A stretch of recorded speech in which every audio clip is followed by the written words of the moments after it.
from storyflo. This is your daily audio brief. Quick one from Theo. 5 tech stories from overnight, ordered by how much they made me sit up. Let's get into it. First, from Wired.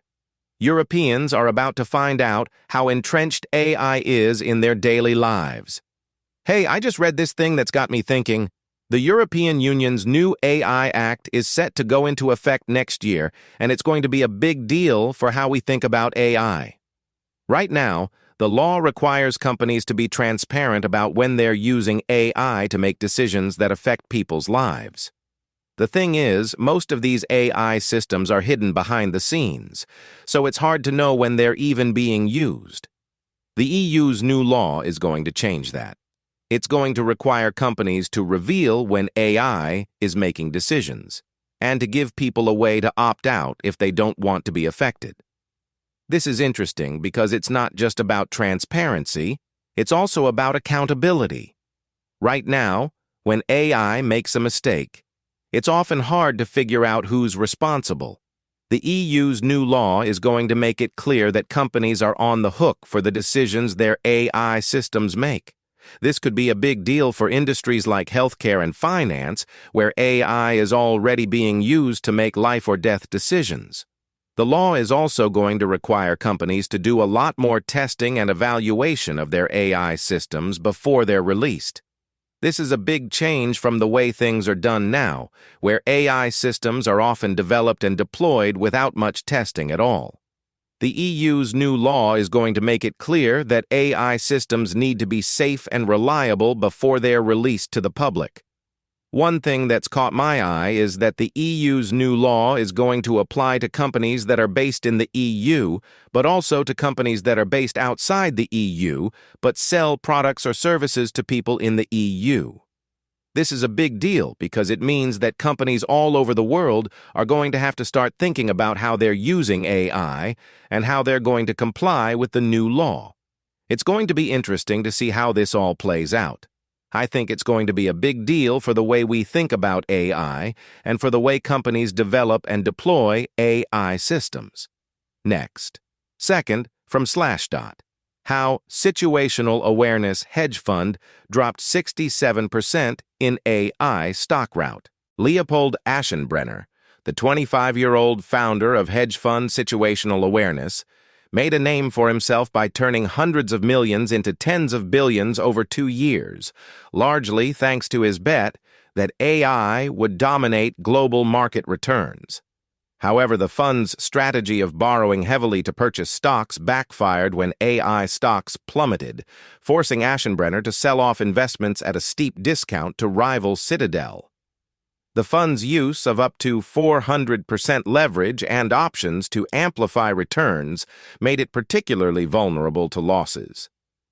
Critics pointed out that Aschenbrenner had no prior experience running a hedge fund, and his background at FTX, a now disgraced crypto firm, didn't exactly inspire confidence. The collapse of situational awareness has sent shockwaves through Wall Street, with many hedge funds holding similar positions in chip makers and AI-related companies. Some are already feeling the effects, with one top hedge fund manager reporting massive losses on similar investments.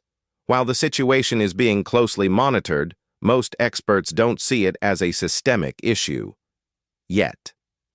Up next, third, from Emerging AI. How to build a team of AI agents that actually finishes the work. The model race just became a team sport. 3 releases made the direction impossible to miss. GPT 5.6. Sol arrived with an ultra mode that uses subagents for complex work. Kimi K3 brought a 2.8 trillion parameter, natively visual model with a 1 million token context window.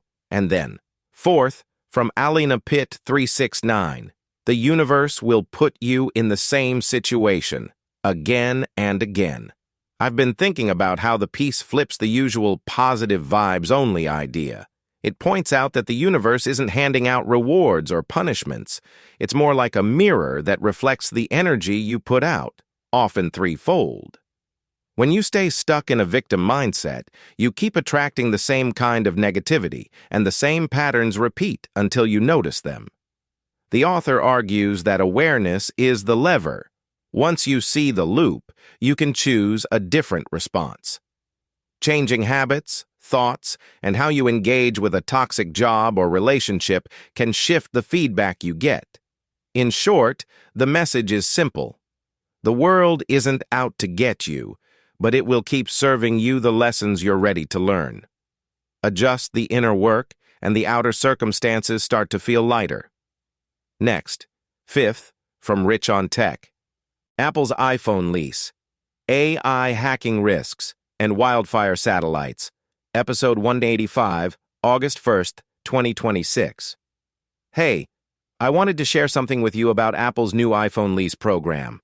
They're partnering with Klarna to let customers lease iPhones, iPads, Macs, and Apple Watches with low monthly payments. What's interesting is that this isn't just a financing option. It's a full-fledged leasing program that lets customers upgrade to new devices every year or two, similar to how people lease cars. The twist is that Apple's not just offering this as a financing option, they're also using it to collect data on how people use their devices, which could help them improve their products and services. One of the key benefits of leasing is that it allows customers to stay up to date with the latest technology without having to pay the full price up front.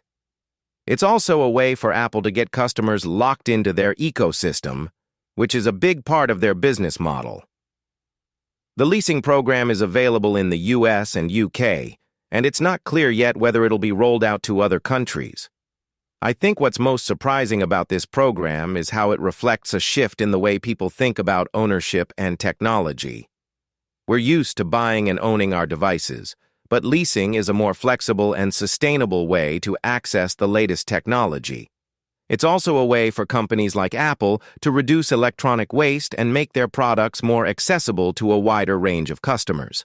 The other thing that's worth noting is that this leasing program is just one part of a larger trend towards subscription-based services in the tech industry.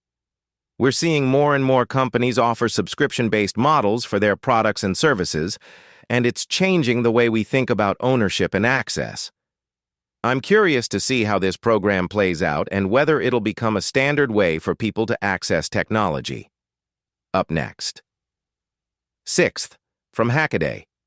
Bike trainers as video game controllers. So someone's created a way to use a bike trainer as a video game controller, which is pretty cool. It works by mapping the data from the trainer to a virtual controller that can be used with a gaming console, like a Steam Deck.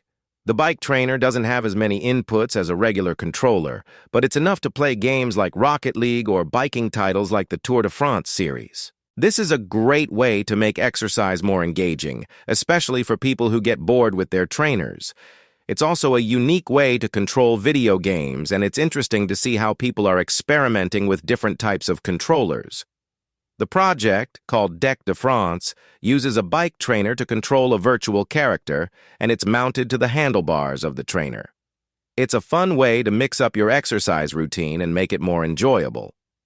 Overall, it's a creative solution that combines exercise and gaming in a new way.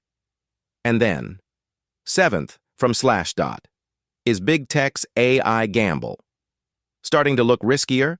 Big tech companies are pouring massive amounts of cash into AI development, but their financial results are showing that the costs are far outpacing the revenue generated by AI sales. For every dollar of cash Google generated in the past 3 months, it spent $1.15 on AI-related expenses, covering the difference by borrowing money and selling more stock. Next year, 5 leading AI companies are projected to have negative free cash flow, which could be a sign of a financial bubble. The Bank for International Settlements has warned of the risk of economy-wide recessions if the AI boom falters, which could have far-reaching consequences for workers and communities across the U.S. Some experts are questioning whether the AI gamble will pay off, and the pessimists are growing louder. That's it for today. Tomorrow morning, whatever the night brings. Stay curious. Want this every morning? It's free. Set up your own feed at storyflo.com.